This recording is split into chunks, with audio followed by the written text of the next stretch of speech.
Attitudes reflection. In this presentation, I'm going to take you through what the functions of attitudes serve and a few other things. To begin with, attitudes can help us organize our complex social world because they enable us to interact with or without having to reevaluate the same target person or situation every time we encounter them. Attitudes can also increase our affiliations and connections with others who share similar attitudes. They can form a self-expression. This means that our attitudes can also boost our self-image, and we consider them as the right ones to have.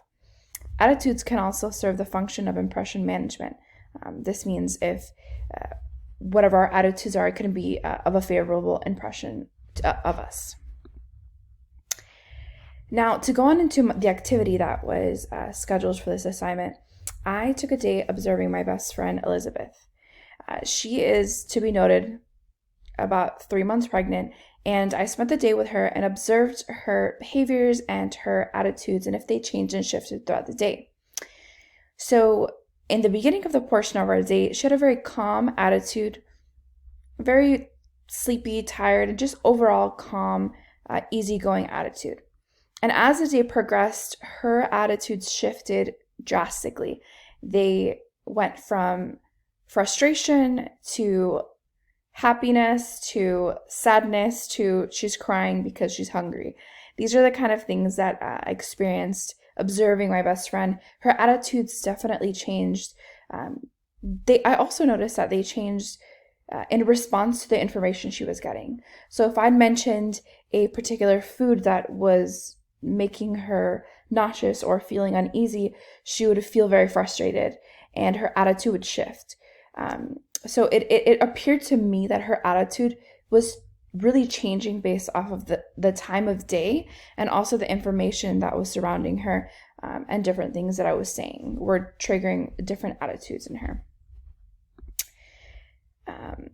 My hypothesis regarding why the attitude does or does not change, I believe that attitudes change due to the environment and how we perceive information we are receiving. I really believe that it's really important to understand that we have a reaction and our attitudes can shift based off of our environment and who we are around and what can trigger our different attitudes to change. I also believe that attitudes change due to beliefs that we form about that target. For example, a great example was that Elizabeth was, before her, I've known her since I was 12. This is my best friend. She has always loved avocados. It is a known thing that is her favorite food to eat. So much so that we constantly give her avocado-themed things. Now that she is pregnant and her body does not like avocados, so now she once formed a belief about a certain food type that would make her happy. She would think about avocados, and essentially you could say that it would make her happy. Now, because the information has changed in her brain, now she registers avocados as something that does not make her feel good. That doesn't mean that avocados never made her feel good, but it just means that now it has shifted into a different perspective in her brain. So I do believe that attitudes, it changes because we form different opinions about different things, and it will just shift according to that. Now, to end it all and wrap it all together, what does Scripture say in reference to attitude? I found 2 scriptures that I really loved that I feel like kind of balance out what God has to say about attitudes. The first one that I found was in Psalms 139:14, and it says, "Thank you for making me so wonderfully complex. Your workmanship is marvelous. How well I know it."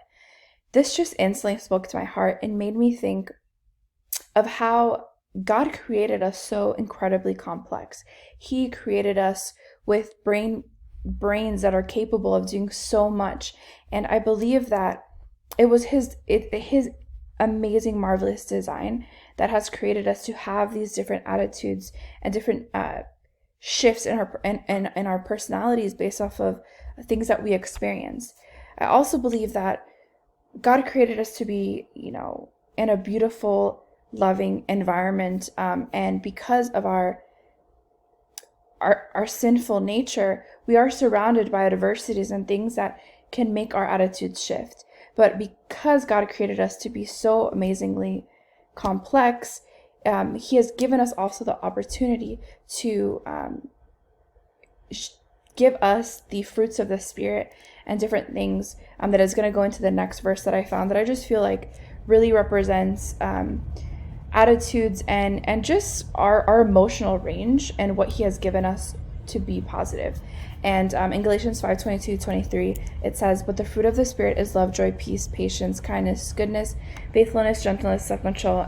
Against such things there is no law." Just a reminder of how beautiful God has created us to be, and that we are very complex, and that is a very beautiful thing. Thank you.